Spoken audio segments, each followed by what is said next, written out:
Përshëndetje miq dhe mirë se erdhët në ciklin tim me përkthimin e Enciklopedisë Osmane. Deri tashmë pam disa pjesë të shkruara mbi gjendjen e përgjithshme.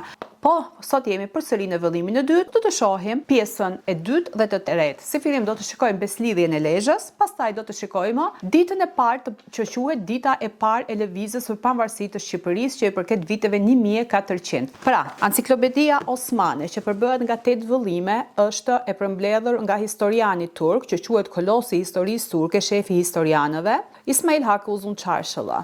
Dhe unë mundohem të bëj përkthimin origjinal identik, pjesë ashtu siç e ka shkruar autori. Tani, patjetër që këtu në enciklopedi kemi edhe hartat të vjetra të asaj kohe, hartat të Ballkanit, hartat të Shqipërisë, hartat të ndryshme dhe kemi gjendjen e përgjithshme ku sundonte perandoria osmane në atë kohë. Por ajo që na intereson ne është çështja e Shqipërisë dhe figura e Skënderbeut, prandaj unë bëj përmbledhjen e tij. Tani jemi në faqen 60 të vëllimit të dytë të Enciklopedisë Osmane dhe do të shikojmë beslidhjen e Lezhës, dita e parë e lëvizjes për pavarësitë të Shqipërisë që i përket viteve 1400. Vazhdoj përkthimin. Osmanullara karşı koymak için İskender Bey'in toplandığı kongre. Pra kongresi që mblodhi Skënderbeu për të përballuar Osmanët, një përmbledhje e shkurtër. Në këtë kongre, të përmbajtur me 1 mars të vitit 1444, morën pjesë dukagjinët, muzakët, topijajt, ballshajt, arianitasit, pollatët dhe fisnik të tjerë shqiptar, si edhe princi më i shquar i Malit të Zi, Stevan Çernoviç. Në këtë kongres, me miratimin e pjesëmarrësve, Gjesh Kastrioti Skënderbeu u zgjodh prisi i mbar shqiptarëve. Këtu u vendos që çdo princ shqiptar do të paguante një taksë sipas rangut dhe taksës së tij. Në shënimin në fund të kësaj faqe, autori shënon që princat shqiptar do të kontribonin me një shumë 200.000 dukat dhe çdo vit gjithashtu do të merreshin si shpenzime lufte një sasi të konsiderueshme parash nga minerat e Kriprës pranë Shan Nikollës në Bregdetin verior të Bregdetit të Durrësit. Kjo ishte një përmbledhje e shkurtër e autorit mbi beslidhjen e Lezhës. Tani autori vazhdon. Arnavutlun bağımsızlığın tarihini. Historia e pavarësisë së Shqipërisë. Skënderbeu, në qershor të vitit 1444, u përlesh me ushtrinë osmane të përbërë nga rreth 20-25.000 ushtar, me komandantin Evrenozade Alibeu në zonën e Dibrës. Në këtë përleshje gjakatare, megjithse u bë në humbje të mëdha,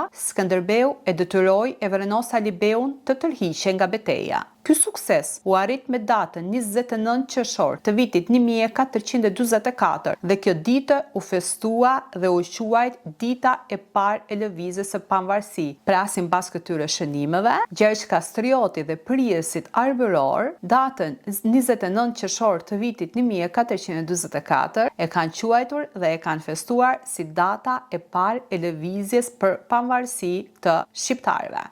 Autori vazhdon, duke gjetur shkaqe të ndryshme, siç edhe të nënvlerësoj luftrat e Skënderbeut, ashtu siç e kemi parë në të gjithë shënimet e tjera. Fuqitë osmanlije, duke qenë shumë të nxëna në lufte me Hundiatin dhe duke pësuar humbje të njëpasnjëshme, teksa tërhiqeshin drejt maleve të Ballkanit lindor, nuk kishin shumë kohë të merreshin me Skënderbeun, por kishin kohë që të përgatisnin ushtri nga 20-25.000 ushtar që të sulmonin Skënderbeun. Dhe këto e thonë që nuk kishin kohë kur humbin, nuk kishin kohë, po të fitonin të thotë që fituan. Por e quajnë pak 20-25.000 ushtar të armatosur të fuqishëm. Dhe ato thonë që disa fuqi të vogla grupesh ushtarake luftonin Skënderbeun me qëllim që të pengonin atë të mos bashkohej me Hundianin. Pra, disa grupe të vogla, njëra anë thotë që fuqit nga 20-25.000 vetashe luftuan, u futën në Dibër, dhe nga ana tjetër janë grupe të vogla, sepse ato ishin mësuar me grupet dhe me fuqitë më të mëdha nga 40.000-50.000 ushtar që të sulmonin trojet arbërore,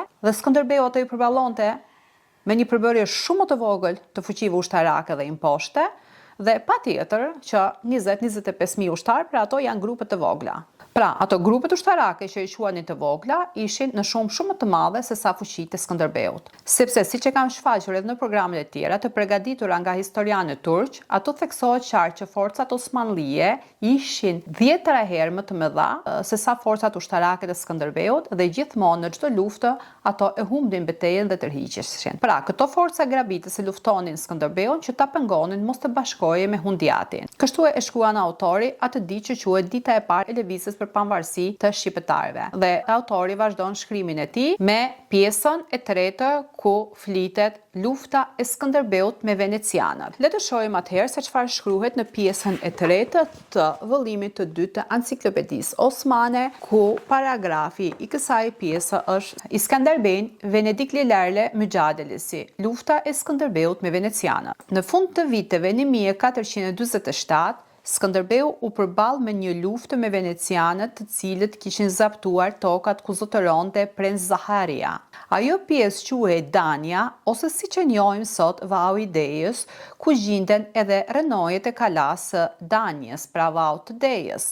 Në këtë zonë, Skënderbeu kishte bërë një marrëveshje aleate edhe me senjorët serb, thekson autori, dhe duke përfituar nga lufta që po bënin venecianët me dukën e Milanit në Lombardi, pra Lombardia është një rajon administrativ në Italinë veriperëndimore, i vendosur midis Alpeve dhe luginës së lumit po. Pra, Skënderbeu hidhet në sulm kundra venecianëve. Mbreti i Napolit dhe Aragonës, Alfonso i Pestë, gjithashtu e përkrahin Skënderbeun në luftë kundër venecianëve.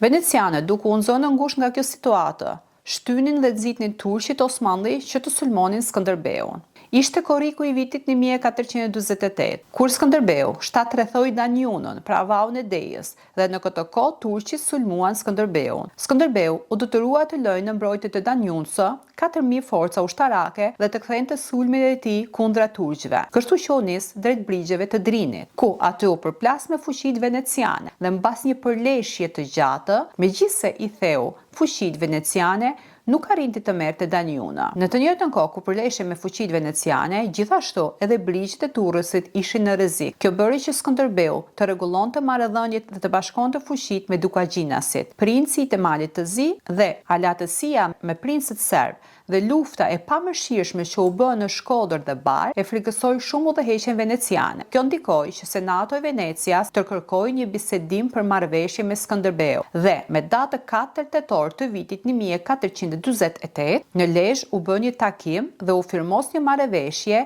dhe Danjuja, pra Vau i Dejës, ashtu si dhe më parë ju la princit që i takonte, pra Zaharias. Pra, ky ishte përshkrimi i autorit mbi betejën e Skënderbeut me venecianët dhe turqit osmanli në të njëjtën kohë. Është e pamundur që të lexosh këto shkrime dhe përmbledhje historike nga vetë autorët turk dhe mos të ndjehemi krenare me luftrat që ka bërë Skënderbeu, mos të ndjehemi krenare me luftrat që ka bërë Gjergj Kastrioti, me trimërinë e tij, me vendosmërinë e tij, me guximin e tij. Duke parë këtë shënime dhe duke lexuar këtë betejë, patjetër që ndjehemi edhe më shumë krenar që jemi gjak arbëror. Patjetër që sado që e lexojmë dhe i përkthejmë shënimet e asaj kohe, është e pamundur ta kuptojmë gjendjen e asaj kohe dhe e them këto për arsye sepse kemi disa mendime të shumta dhe kemi disa konkluzione të shumta nga shumë personazhe, të cilat disa thonë që Skënderbeu luftoi muslimanë, disa thonë që ai ka vrarë dhe shqiptarë, disa thonë që ka bërë marrëveshje me turqit, disa thonë që ka bërë marrëveshje me venecianët,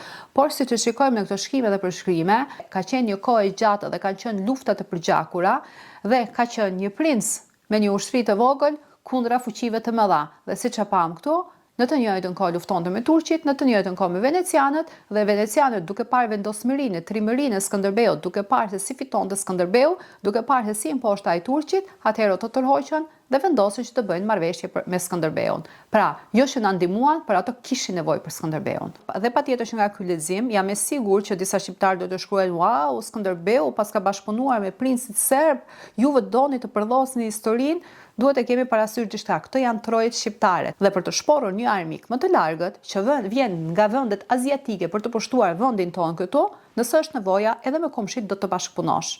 Pra këtu po përfundoj leximin e këtyre pjesëve të kësaj enciklopedie për të takuar në programin tjetër, ku në programin tjetër do të vazhdoj përkthimin e enciklopedisë me pjesën ku do të shikojmë betejën e parë që Sultan Murati bëri kundra Shqipërisë dhe luftrat e asaj kohe. Faleminderit për ndjekjen, rini në ndjekje, faleminderit nga ato të cilët më përkrajen duke më shpërndar videot dhe qofshim me shëndet.